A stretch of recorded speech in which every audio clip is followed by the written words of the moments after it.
Hey, pop stars. Welcome to this week's episode of the Popcorn Wind Down. I'm Eddie. And I'm Tammy. Thank you for joining us. This week's episode is brought to you by Fairy Tales Dating app. Allow them to help you find your possible happily ever after. Check them out at the Fairy Tales Dating app, available in the App Store or HEA.romance. So, Tammy, do you believe in happily ever afters, soulmates, that kind of stuff?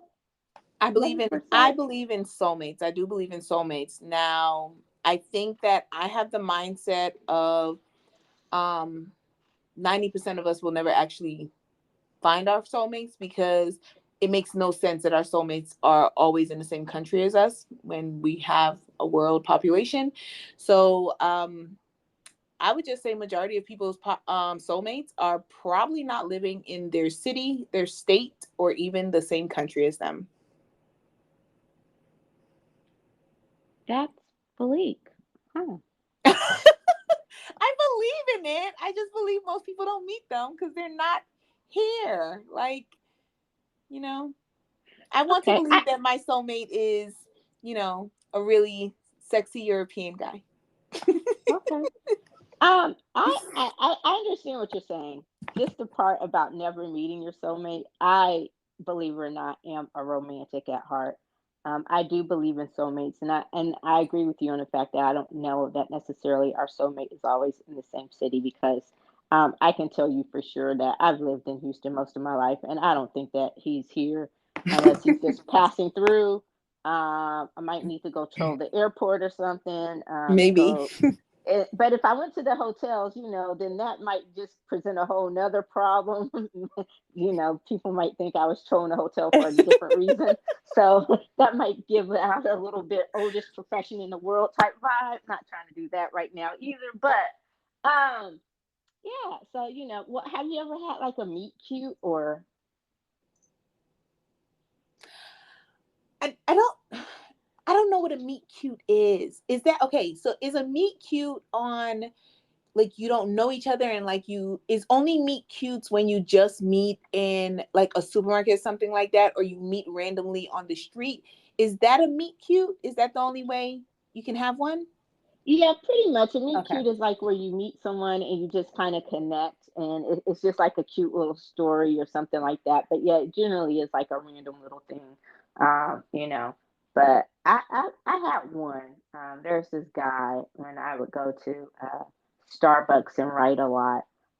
There's this guy a few years ago, and we just kind of vibed and go back and forth. And I was like, I like your shirt. It was a shirt. I can't remember what it was. And then just about seemed like every time after I said that, he had on that shirt. But nothing. I mean, we talked a little bit, but nothing ever really came of it. Summer came and went, but so it was maybe a half a meet cute, but I don't know. Um, Anyway, this week we get a peek at a modern day fairy tale romance. Alex Claremont Diaz is the first son and only child of the President of the United States. And after a catastrophe at the royal wedding of Britain's heir to the throne, Prince Philip, goes viral, Alex is forced to befriend Prince Henry for the sake of salvaging a critical treaty between the US and Britain. What starts off as a forced PR farce of a friendship for the two soon evolves into a real friendship, which lays the foundation for a modern day romance. The only question remains is will these two be able to find their happily ever after and navigate love across the pond? So, Amy, who the hell is Amy? Sorry. Tammy, what did you think of Red, White, and Royal Blue? Was it a fairy tale romance or a fatal attraction? So I've said it before. I read the book. Okay.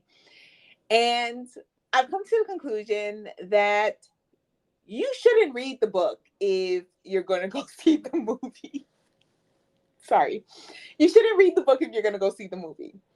Um, I really, really enjoyed the book. I have some of my favorite scenes from the book, and they were just destroyed in the movie. It just didn't turn out the same way. I yeah, I didn't love it. I didn't love it. I didn't love it. it didn't resonate with me. It didn't make me fall in love with Alex and Henry the way that I did when I was reading their love story in the actual book. It just did not. Um, yeah, it didn't hit me the same way as reading the words on paper. What about you, Eddie? I wow, there's a lot to unpack there. Um, We'll talk about it. We'll get to it. yeah, I don't mean it in a bad way. I agree with you. Generally, and that's why I tell people it is hard for me to read a book after I've seen a movie. And if I've read the book before I've seen the movie, then I kind of go in with a reworked frame of mind. And I got that from Harry Potter and having, so I understand a lot gets lost in translation from the book to the movie, from the book to the screen. And there's so much that you think, why did they leave this out? Or something you think that they should have left in that ultimately ends up getting left out. But so to answer that or to say that I did not read the book purposely. I remember a while back, you had told me when you found out that this was going to be a movie, you had told me about the book series.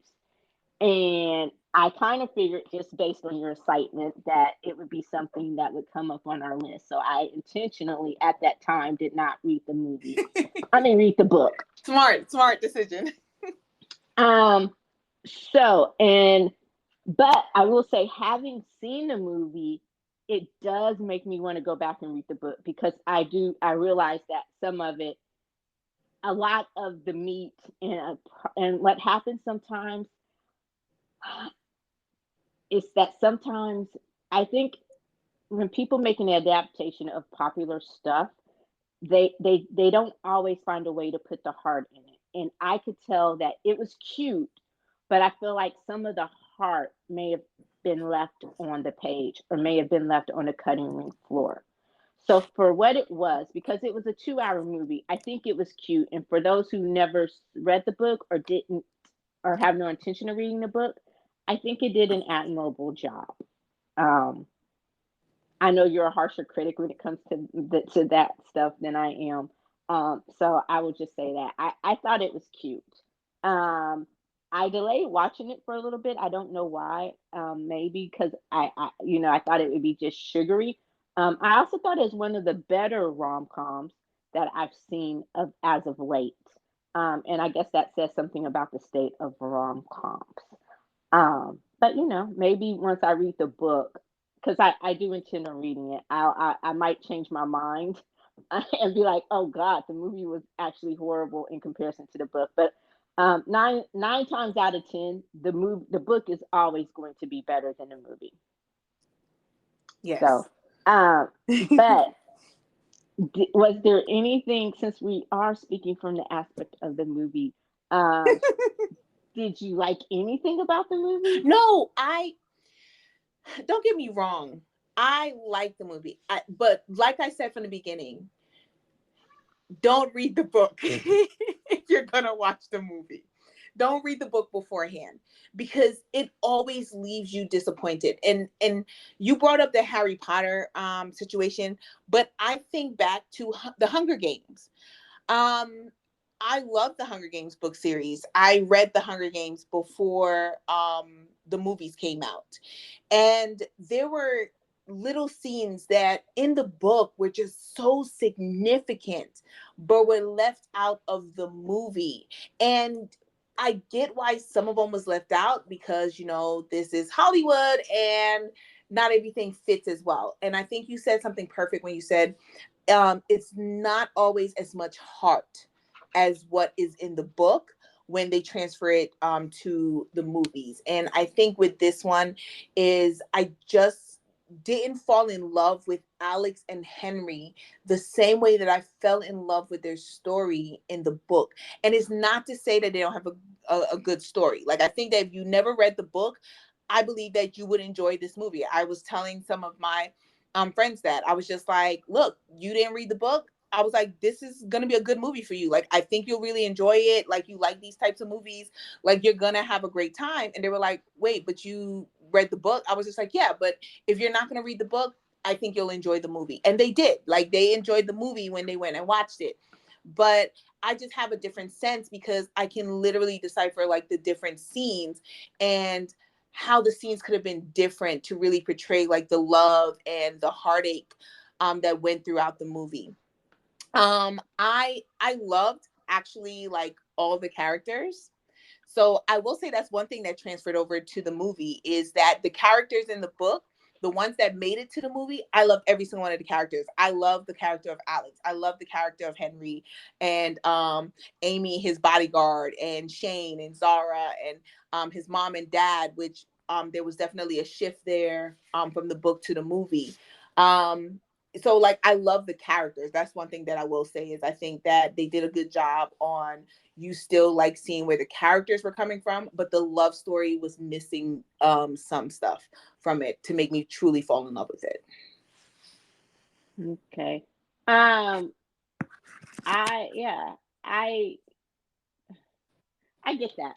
And like I said, I noticed um I found myself in as I was watching, asked myself, I wonder what from this scene, what was missing from the movie? Like what, there's some things like I think one of the things I think they did really well that I think translated that just from what I've read. Of course, we know it's a long distance romance. And I know in the book, you probably the letters and the emails and the texts were probably a bigger, and they probably went more in detail in those things. You got a more of a clearer cut, and I think they did a good job of translating that onto screen using the voiceovers for that. You know, and making it seem like they were having conversations. Like one of my favorite scenes is like I think not their first phone call, but one of the ones where you could tell that the shift in their relationship was changing.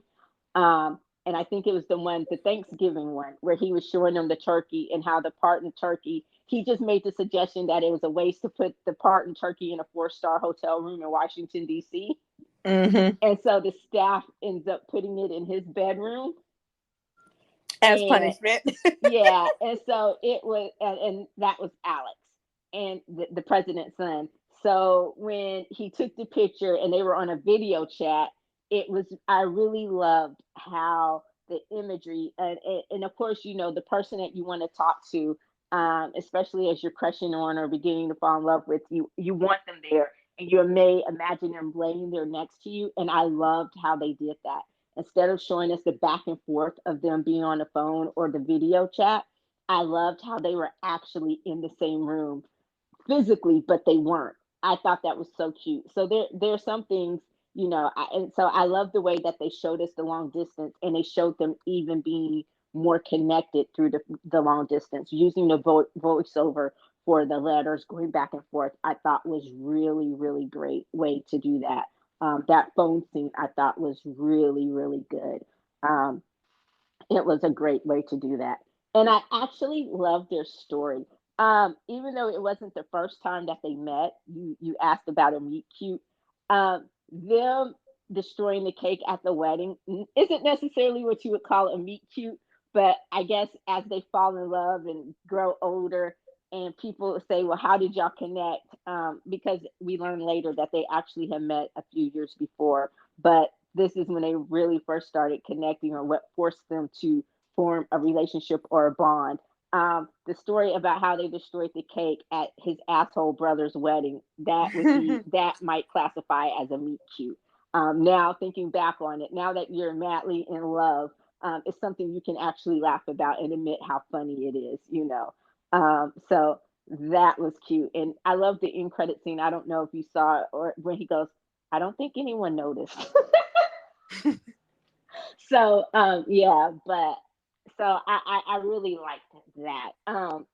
Do you think they did a good job or a decent job of kind of portraying the letters, what they did include? Yes, no. I actually wrote that down in my notes as well. I like how um when they're like in bed and he's just like, no, you, and they did the whole, no, you hang up, no, you hang up, no, you hang up. And then there's silence.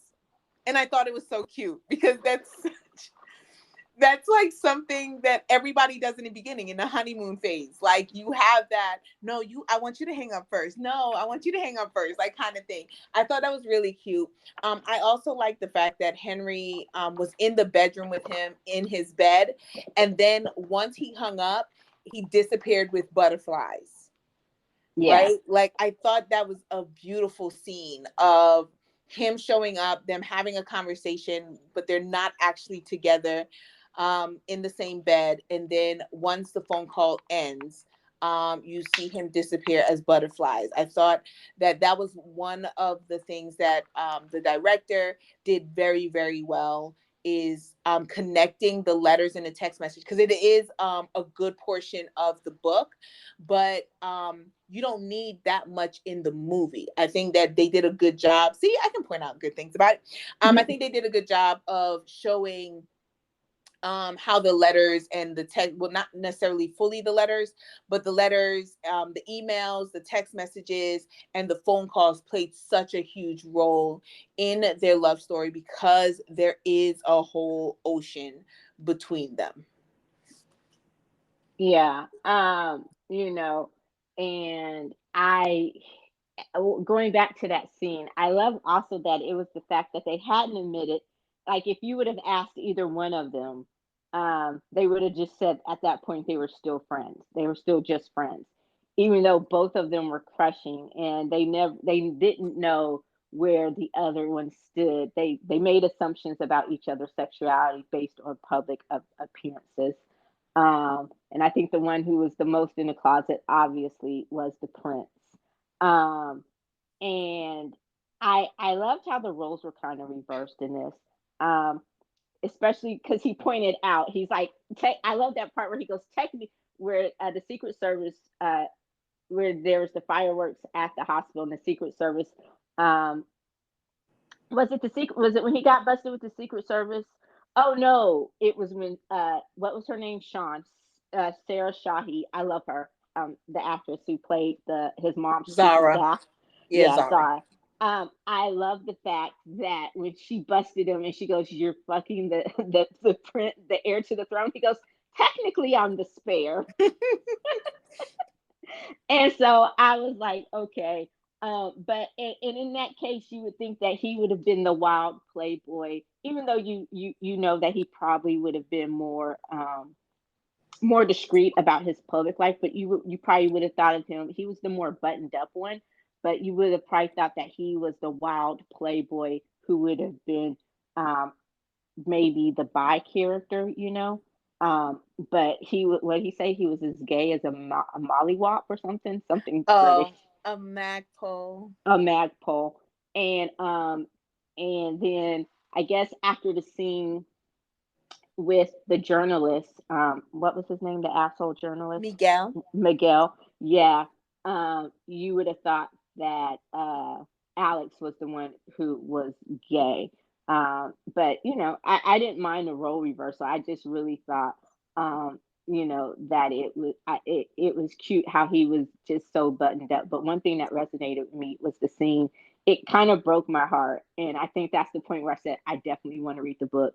Is where he kisses him and he goes, because I've been on the fence about whether or not I ultimately wanted to read the book, even though I've seen the movie. Um, he goes, the people that I like, the people that I'm interested in, the people that what was it? God, I had it written down. Something to the effect of the The people people that that I date, I'm not I'm not interested in, interested and the in, people and the I'm people I'm interested in, interested I in, can't I date. can date. Yes. And I was like, holy shit.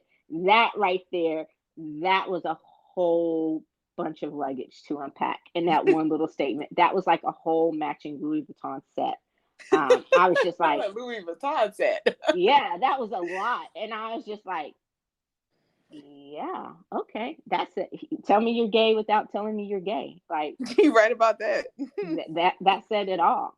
And Alex was just so in his head about the kiss or whatever, that he was just that he didn't even focus. That I don't think he was paying much attention to what he was truly saying. So I really like that. Um, I and but the one thing that got me is in the book, I guess, did his best mate know he was gay, or was it really just his Yes. sister who knew? Okay. Oh, and Percy is more like, Percy's not gay, but he's even more like flamboyant, and like the blonde hair was like tame compared to like how extravagant he was in the book. Yeah, and see, and that's some of the things that I'm missing. Like, the characters, if they included them in the movie, in books, usually they're not just side characters, and it's those characters whose roles, like, I wanted more story. I wanted more about Zara. I wanted more about his best friend. I wanted more about Percy, because I thought that was a weird line. I'm like, okay, Percy is your absolute best mate, your best friend. Um, and when he said B was the only one who knew he was gay, I was like, no, that has to be something that was for the movie, so it's just those little details that you kind of get lost in translation from script, from page to screen, or from manuscript to screen. But yeah, um what was something else that you liked? Did you like the way that they had them evolve their relationship, although I'm sure it was different? But No, so like like I said, they got the gist of it. I think it was just the little details. I will say, so I had one scene that I really, really wanted to see in the movie. It's my favorite scene in the book. I have gone back and reread that scene so many times. I can't even tell how many times I've reread it as I was reading the book. Like, I would literally pause in the middle of the book and go back to the scene and like start from that scene again and just continue to read on. Like I hadn't already passed it. And that was the scene where they're in Texas, and in the movie they have it where they're in Texas and he's visiting the family home after, he tells his dad that he's bisexual, and he's falling in love. Like, he is falling in love and he's ready to admit that he's falling in love. And this all goes on in the book, where right when he is about to admit that he loves Henry and say those words, Henry just stops him. Like, he interrupts him completely, and then he does disappear in the middle of the night, and does not say anything to Alex whatsoever. Just leaves him there and completely, oh my god, what did they ghost him, and completely ghost him. And one of my favorite, no, my favorite scene is the makeup scene, where Alex gets on the plane and he takes his bodyguard and he goes to England, and he goes to the private gate of Buckingham Palace, or is it Kensington Palace? Where do they he live would again? he would have been at Kensington. Okay. So he goes there and he goes to the private gate, and they are about to send the guards to drag him away because they have permission in their country to do that. And um and not let him in. Like, he wasn't gonna let him in. It's pouring rain, it's thunderstorming, he's completely soaked, he's yelling across the court. And then finally Henry like just gets so frustrated that he says, let him in so we can get this over with. And like, they go in and they have that like long conversation. It's even like, I want you to read the book because it's even more um heartbreaking as you hear them going back and forth with their feelings and everything like that, and getting to the point of finally Henry being reserved to the fact of, I'm in love with this man and I can't do anything about it. And I love that scene. I missed the scene that was in the book, but I still love that scene in the movie. I think it was one of my favorite scenes in the movie, was them being in Austin and having that great time in Austin with the karaoke and everything like that, and then ghosting, and then him showing up at the palace and forcing Henry to admit his feelings. Like, that was my favorite scene of the whole movie. Yeah, that was really a good one, and because I love that. And you don't have to tell me if it tells you this next part in the book. Don't tell me. I still want to leave something to my imagination. But I love that scene too. It was a great turning point. and you got to see just how, miserable they were. Um and it shows you that he really loved them, because he crossed an ocean. And I love the part where he said, hey, no, he said, I'll leave, and I'll leave you alone. It will break my heart, but before that happens, you're going to have to look at me and tell me to go.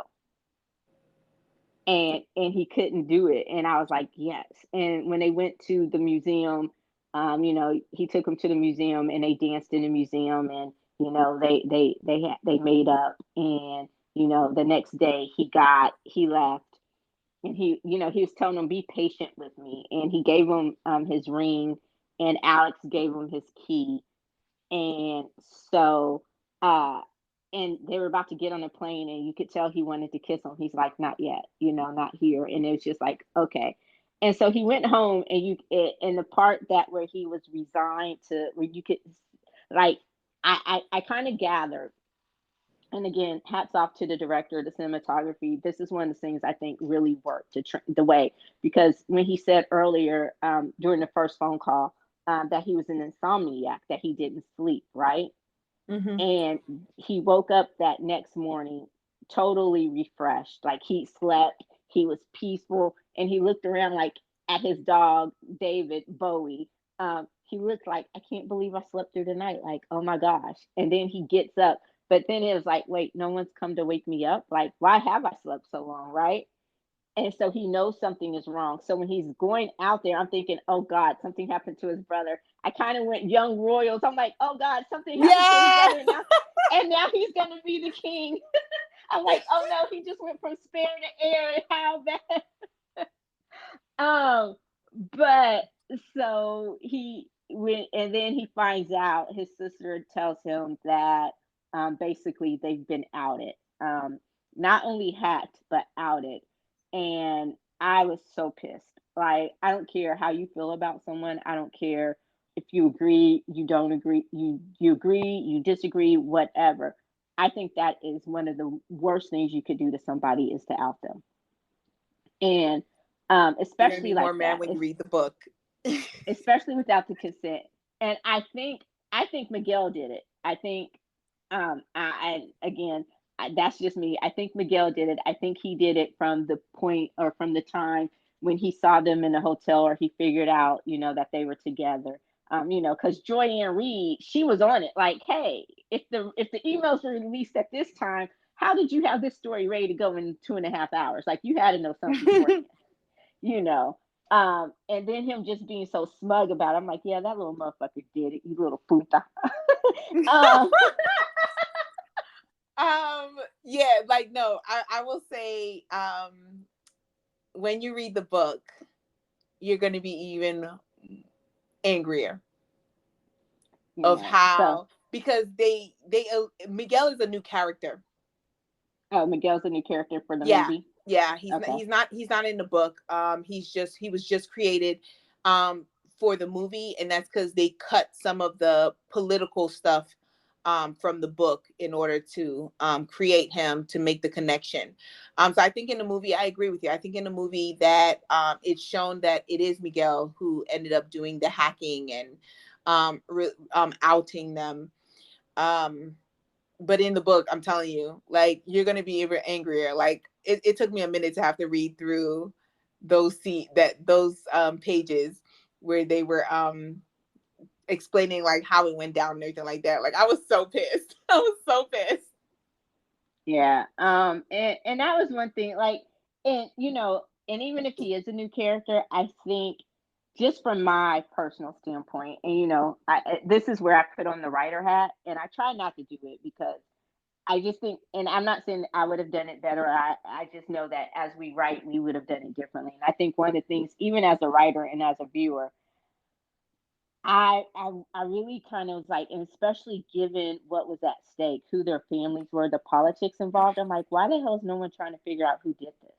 And I know at this point the damage has been done, but I'm like, okay, was it her political opponent? Because when they put him in there, you knew she was running for president. But when they showed him, when they showed who she was running against, you know, I'm like, okay. So to me, that was a waste. We knew she was running for president, but if you didn't use her political opponent for real, then you could have just left it at her running for president. And ultimately, we didn't need uh, that much space, even if most of it was verbiage. I think we did see his picture in one campaign speech or something, part of it. Yeah. You didn't need to spend that much real estate um, or energy towards that character for him to be such a non-factor. So I thought maybe her political opponent was going to come into it.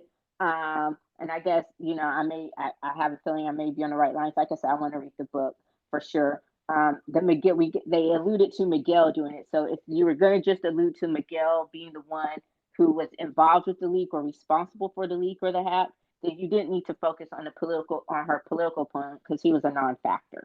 But I do love the speech that Alex gave. I love when he was at the press room and he finally spoke out for the first time. I love he didn't back down. He owned it, and he was like, "This is who I am. I fell in love with someone who happens to be a man, and that man happens to be the Prince of England." And regardless, what you did is still not right. The utter invasion of privacy. We deserve the right to come to figure out who we are, but we also deserve the right to come out in our own time and space if we were going to come out at all. So I love that. I thought that was just a great, powerful speech. That was probably another one of my favorite moments in the movie when he gave that speech. I was just like, yeah, yeah, tell them. Um, but yeah. Um, did you like I thought their date in Paris was cute. Did you like that? Why is that not coming to my head right now? When they went to Paris, I think it was after the polo match and he went to England for he went to England for the polo match. And then I'm guessing after the polo match, they just flew into Paris or took the train into Paris and spent like the day or spent the night No, in the Paris. polo match was in France. Oh, the polo match was in France. Okay, Okay, okay, I know I you're thought it talking was about. in Okay. England. I thought the polo match was in England, but yeah. Okay, so it was the polo match, and it was actually the first time that they had, as Henry said, made love. I was with Alex with that, like, who says that anymore? Romantics, classics, because there is a difference. Okay, for all you young bucks out there, those of you who are just of the hookup culture, there is a difference between fucking and making love and having sex. There are levels to it, okay? There are levels to the hookup. I get that, but still, like, just He's do it. Like, just get it. Like, I mean, you're in the most romantic city in the world. You're in an expensive ass hotel room. You're with the guy. You're really vibing. You're overlooking the Eiffel Tower. Do you really want to run a morning and say, "I think we should fuck now"? Like, really? no, man.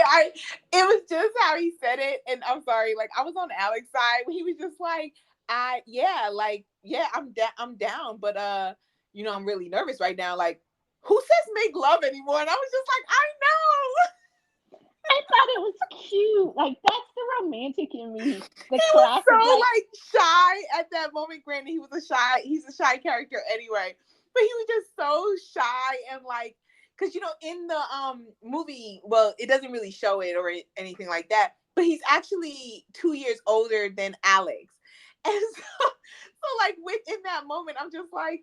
You just completely took some years away from you, and Alex is like the older one in that moment. It was cute, but it was just like, yeah.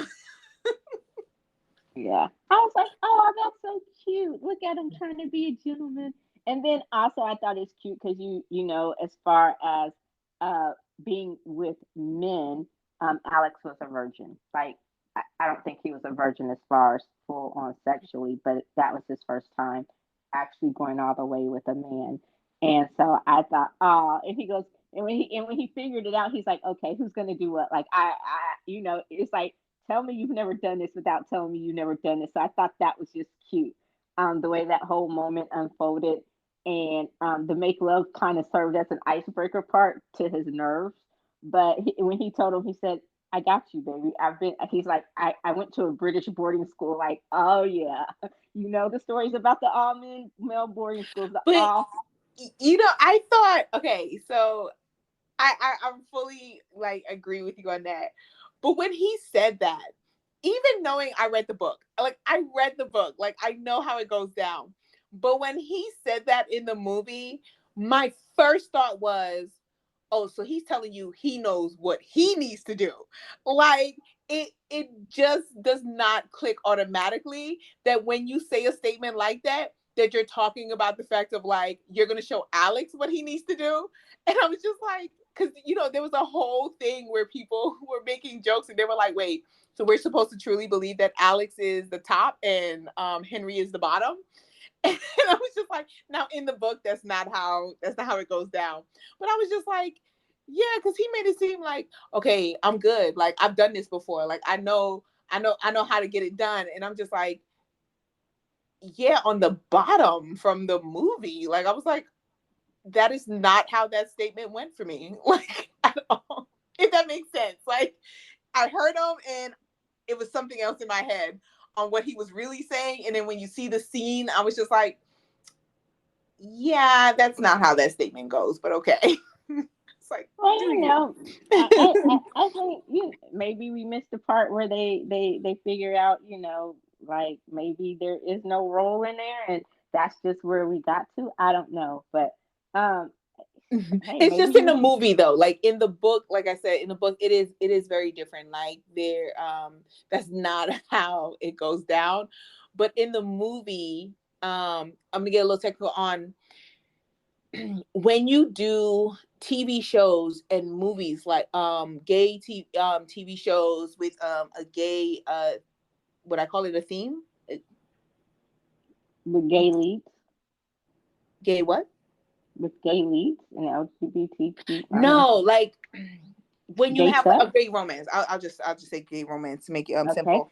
When you have like a gay romance and you realize that people are very very obsessed with everybody's position, right? When it comes to males and gay romance series and movies. And so it's kind of like somebody got to be the top and somebody has to be the bottom. So I felt like the statement that he made was like making it explicitly like so everybody knows like what the roles were. And it's funny because like I said in the book it's different because they're very verse. And but in the movie, and not only for this one, just but in general, I've just seen the pattern where it's like you have to let the audience knows because that's like the first question that people have is, or are you the top? Are you the bottom? And I'm just like, who the fuck cares? thank But you. Like like, who the it fuck cares? But it's it just something that like any gay romance that I have watched, like that is always like the case where there is going to be a scene, a sentence, something that lets you know who's the top and who's the bottom because people are obsessed with the roles of them in bed that is where their focus is. And I was just like, and that scene was playing into that. If I hope that makes sense. That scene that was playing into it. So I was just like, huh, okay. I was like, I don't think that went the same way, but I get it. I get it. Like you yeah, gotta you gotta be explicit with it. You gotta let the people know because that's gonna be on their mind. So just shut their brains off to that right now, kind of thing. I didn't pay that much attention to it. Like in that context, I did say, wow, You he don't have caught that on, mindset though. and I did say, oh, he caught on rather quickly. Like he got rid of his nerves, but I was just like, okay. But yeah, I wasn't. I don't. I don't give a damn. Whatever. Just what. But one thing I guess going along with that is when he came out to his mom and she calls and she's like, who at first I thought it was Uma Thurman, then I'm like, that is not Uma Thurman. And then when I saw the thing, I'm like, that is Uma Thurman. But Mm-hmm. um, I said when she's like, "We're gonna need pizza," and I'm like, "Yes," And then when they started having the talk, and then when she's like, "Okay, if you're topping or if you're bottoming, this is what you need to do." She's like, "Fuck it, I can just have HCCC, the Human Health Services, send you over some shit." And I was like, "Oh my god!" And I'm like, "That conversation will never not be embarrassing." And she's like, "Well, I kind of wish I would have known the first time we had this talk because we didn't. There now we have to cover it from a different angle." I'm like, You are And talking she to was like, I'm sorry, that's for me assuming. That's for my assumptions. And I was just like, yeah.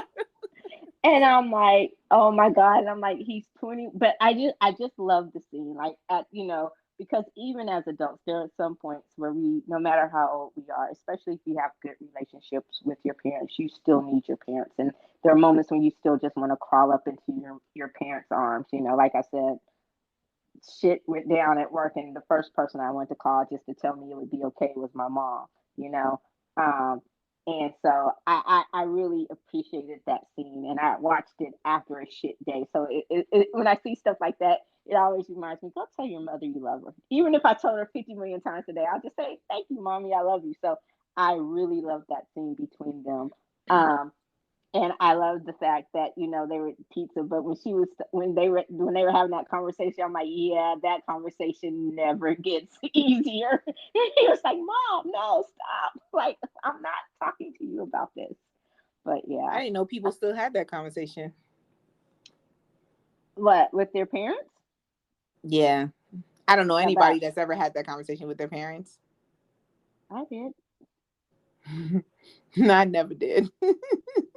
I did. It wasn't comfortable. It wasn't easy. I don't even know that it's something I wanted to have, but it was something necessary at the time. And yeah. Well, no, the first time, I'll be honest, the first time, because my mom, you've met my mom, right? Hmm. And she's a very literal person. And I remember, and this is one of those things that you just remember. I was at home sick in the third grade, and I went and got in her bed, and I forgot. I think at the time I was watching Nickelodeon or something. It was some channel, and it was showing Jefferson reruns, right? So I was watching the Jeffersons in the middle of the day, and they started kissing, and I'm like, ew, that's so gross. And then my mom was like, "What's gross about?" I was like, "His wet tongue." Third grader boys are still gross, right? Well, at that time. And so she actually gave me the official talk about the birds and the bees and where babies Wow. not the stork. Yeah. And I was just like, ah.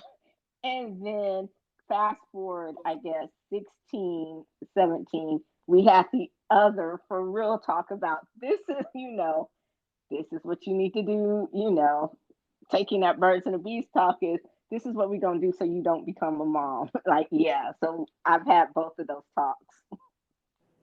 And like I said, I felt his pain. I did. I thought it was cute. And both of them went pretty much that way, but it still is not a comfortable conversation, especially as your parents start trying to get more into it. You're like, no, thank you. We can stop now. But yeah. All right. So basically, besides it didn't match the heart of the movie of the book, is there anything that you didn't particularly care for in the movie? um, while I love the characters, I will say that I love the characters. I was not a fan of the casting. Um, Um, uh, Go I, ahead. I definitely like Uma Thurman. I did not like her casting as the president, as well as Alex and Henry. I was kind of okay with, like, in my head when I read the description of Henry in the book, I was thinking more of, oh my god, now I'm going blank. Nick from Heartstopper. Hmm. Like, I was thinking more along the lines of Nick from Heartstopper. When just a little bit more lean and not as, rugby-ish, but just a little bit more lean, but more to that look. Oh, and then of course a little bit taller because Henry is tall. Um, so with that, like, didn't really like that as much. I was not a fan of the casting. I thought that they casted too old for the roles, and necessarily didn't really get why they casted late 20s for the roles when it was early 20s for the characters. And I also think that they could have maybe made this into a series instead of a movie, because I think there was a lot that was cut out that could have added some, context to certain scenes, and there were some deleted scenes that could have been added in. So maybe thinking of like if they had done a limited series on it rather than, and granted, money wise, a movie is just cheaper, but a limited series rather than doing the 2 hour movie, because I did feel that some of the scenes were a little disjointed. And the reason why I understood the scenes is because I read the book. So I knew what they were trying to say and what they were showing, but I still felt like it was a little disjointed on um on some of the scenes. So Okay. I agree with you on the casting. I think the age, like I said, I hadn't read the book, so I got like early to mid 20s, because Alex was in law school, so that put him at about what 23, somewhere between he was 22 and 25. supposed to be 23, but I know that actor did not look 23. Um, and so, well, people look older nowadays. You have 16-year-olds that look like full grown ass adults. So, that didn't bother me as much. I, I, I, I want to call her Carrie Hilson, but that's not her name. But the person who played his best friend, she Nora, was from, yeah, Nora. She was from Love Simon, not Love Simon, but the Love Victor. TV Love Victor. And I was like, yeah, I wasn't necessarily crazy about her as the best friend, but she wasn't in it very long. Um, and so I said the same thing. So the casting was just off a little bit for me. I think maybe they could have recast the dad, but I didn't have a problem with the age matching up. I actually liked the actors that they got to play the lead roles. I thought they had good chemistry. Like I already said, I love Sarah Shahi, and just in anything she's in, I think she's amazing. So that was fine with me. And I agree with you on the series. I said the same thing. That was in my notes. I didn't know, I couldn't remember if this was a book series or not, or if it's just a standalone novel. It's just a Um, standalone. yeah, but I said I would have really loved to see it as a series, or get a series of it. I think, and I agree with you. I think it probably a limited series, 6 to 8 episodes. They could have told a great story. You could have um, done a deeper dive into some of the political stuff because, like I said earlier, just because of who the families are, that there was a lot of interesting stuff that they cut out, that would resonate. I love the times that they did actually talk about it, that they talked about the differences, they talked about the privilege. He talked about, Alex.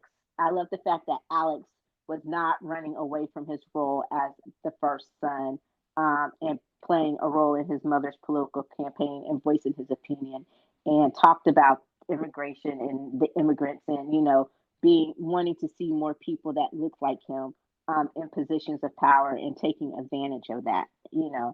I love that part. So I think a series probably would have done it a little bit more justice, and they could have fleshed out some of the things that felt a little bit rushed, because they didn't have it to tell in 2 hours and 2 minutes. So I agree with you on that. All right. So overall, I know you enjoyed the book better than the movie. What are you rating Red, White, and Royal Blue, the movie, currently streaming on Amazon Prime? No, we do not get paid promotions from Amazon. They don't even pay their writers or actors, so why would they pay us? My bad. Shots I'm fired. sorry. But go Shots ahead. fired. I am going to rate Red, White, and Royal Blue. Um, I I'm gonna give it a 3.75. Um, not my top, not one of my top ones. There's so much more they could have done with it, but like I said, I suggested for people who hadn't read the book and weren't planning on reading the book, I suggested that they watch it, and they actually enjoyed it. Because they'd never read the book. So I would give it a 3.75. I think it did its job for I guess non-fans, and brought some fans in and people who then went and read the book. So yeah. 3.75. I do suggest that you go and watch it. I think that you would enjoy it. Talking to the Right. fans. But go ahead.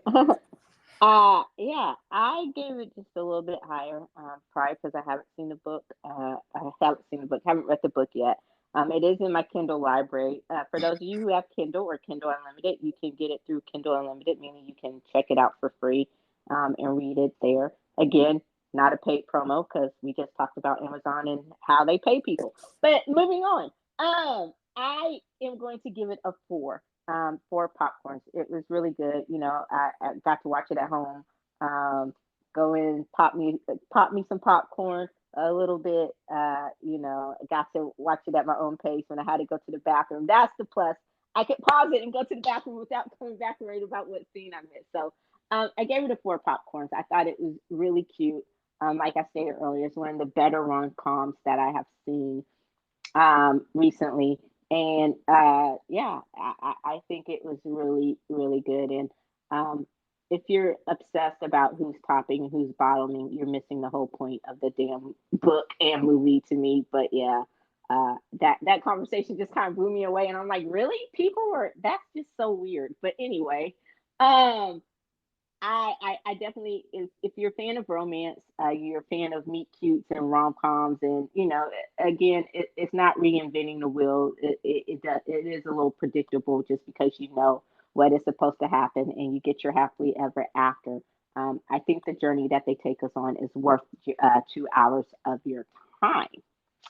All right, you got anything else that you want to add to this? Read the book. Read the book. All right, It's just really told you great. just told you where you can get the book. It is a book of the same title, Red, White, and Royal Blue. And the author's name is, let me see, Casey McQueeston. Hope I pronounced that right. But Casey McQueeston, check out the book, Red, White, and Royal Blue. And I guess that does it for this episode. Be sure to like, listen, follow, subscribe, comment, bookmark. You know the deal. Save us up wherever you listen to your favorite entertainment podcast. You can also keep up to date on the latest in entertainment pop culture news as well as other amazing kernels of pop culture goodness after popcorn winds down. Working on getting that updated for everyone. It's going slow, but it's coming. It's coming. Baby steps. That's it. That's the plug. Pop it, pop, pop, pop, Pop, pop, pop, pop. pop. That was a good popper. That was like one of those big giant popcorns. That was a popcorn ball pop. Ooh, have you ever had a popcorn ball? No. You've never had a popcorn ball? Oh my No. God, we'll talk about that next time. Okay. Anyway, thank you as always, and be sure to join us next week when I'm excited about this one. I was surprised. I wanted to do it, but I was surprised when you mentioned it. When we It's do Gran Denzel. Tur, I thought we were doing Gran Turismo next week. We are. Oh, okay. Yeah. Okay. Okay. Okay. And Okay. Sorry. then we got the Equalizer. Come on now. Okay. Okay. I skipped that one, but no, but Yeah. I'm actually really excited about us doing Gran Turismo. I secretly was very excited when I first saw the trailer. Oh, okay. See, I was all in, but I was like, she's not gonna want to do it. I don't really want to have that fight. Yeah, There's a lot it of other caught me. shit It going caught me. on. I was like, there's a lot of other shit going on. Just whatever. But when she said, I was like, yeah, you kidding? So I'm really, really excited to review Gran Have you seen Turismo. it? Not yet. I am going. Sorry. I no, I was supposed to go see it, and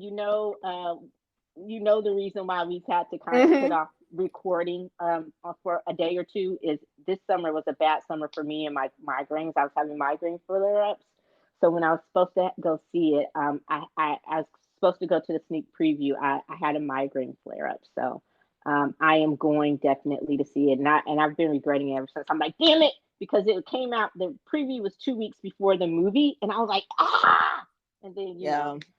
the Can't day wait to got, have the but conversation. yeah. So tune in next week for Gran Turismo. Makes me want to get the steering wheel for my PS5 so I can play the game. You know. Okay. Anyway, that does it. Until next time. Thank you for joining us as always. I'm Eddie. And I'm Tammy. Bye. Peace.